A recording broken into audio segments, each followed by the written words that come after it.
We saw that one of the most important adjustments to be done at the time of admission of a new partner is valuation and treatment of goodwill. What is this goodwill?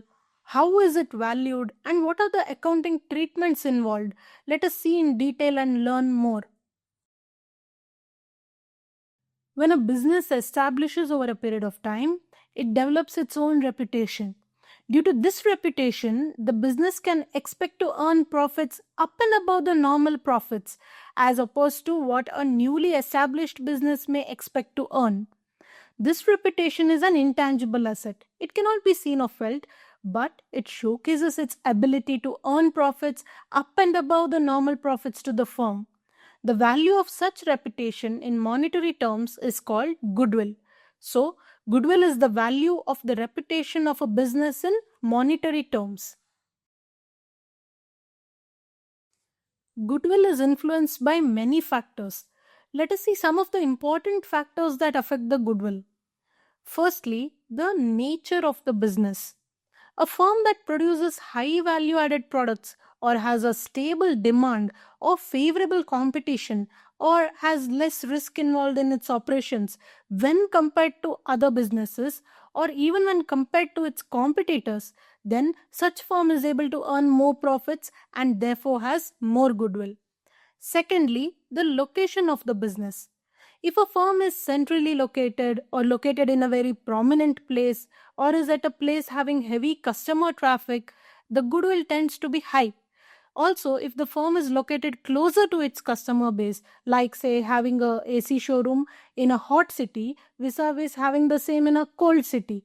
So, if the business location is more advantageous to the business, then the advantage influences the value of goodwill. Thirdly, the efficiency of the management. An efficient management also helps to increase the value of goodwill by increasing profits through proper planned production, services, high productivity, and cost efficiency.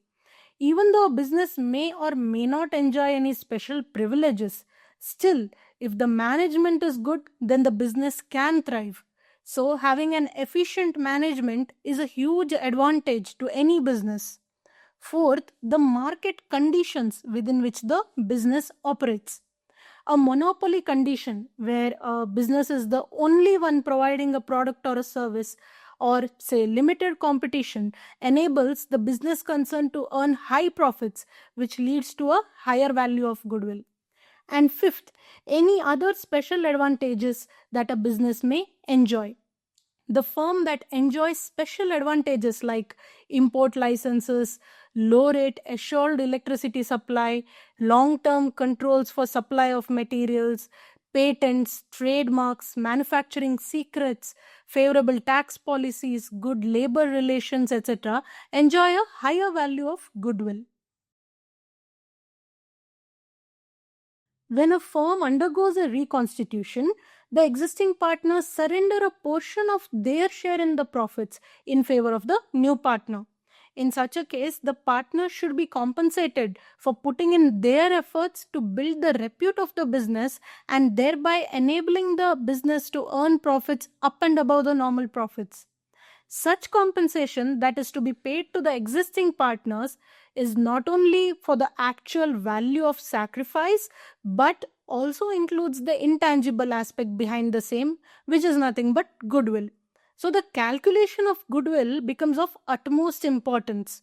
And this is one of the situations which warrants the valuation of goodwill. However, there are many more situations where the need for valuation of goodwill arises. We can see the various situations which mandate the valuation of goodwill. When the profit ratio amongst the partners changes, when a new partner is admitted into the partnership, when an existing partner retires or deceases, when two or more partnership firms amalgamate, or when a firm sells off its business or the sale of a partnership firm. So, when a business undergoes any kind of reconstitution, or when the firm may cease to exist with its distinct identity due to amalgamation or sale of business as a whole, then it becomes imperative to value the goodwill of the firm. Goodwill, being an intangible asset, is very difficult to value. Also, there's no correct or perfect value. The value arrived at through one method may differ from the value calculated by some other method. There are various methods to value goodwill. Let us have a look at what are the various methods of valuing the goodwill, and we can discuss all of them in greater detail in the upcoming videos. The three important methods of valuing goodwill are the average profit method, the super profit method, and the capitalization method. We shall discuss each of these methods in greater detail in the upcoming videos. Just before delving into the methods of calculating goodwill, let us first look at one important topic, that is hidden goodwill. Hidden goodwill is where the value of goodwill is not specifically given but is implied from the capital brought in by the new partner for his share in the firm. It is the excess of actual capital brought in over the required capital to be brought in for the new partner's share. Let's take an example. Mr. A and Mr. B share their profits equally and their capitals are 50,000 each. They take in C for 1/3 share and C brings in 70,000 as the capital for his 1/3 share. On the basis of C's share of capital brought in for 1/3 share, the total capital of the firm works out to be 70,000 into 3, that is 2,10,000 rupees. However, the actual total capital of the firm is now 50,000 of A, 50,000 of B, and 70,000 brought in by C. That is 1,70,000. So, this additional capital of 2,10,000 minus 1,70,000, that is 40,000, is the difference on account of goodwill. This is shared by A and B in their profit sharing ratio of 1:1. This raises their respective capitals from 50,000 to 70,000 each, thereby taking the entire capital of the firm to 70,000 into 3, that is 2,10,000 rupees.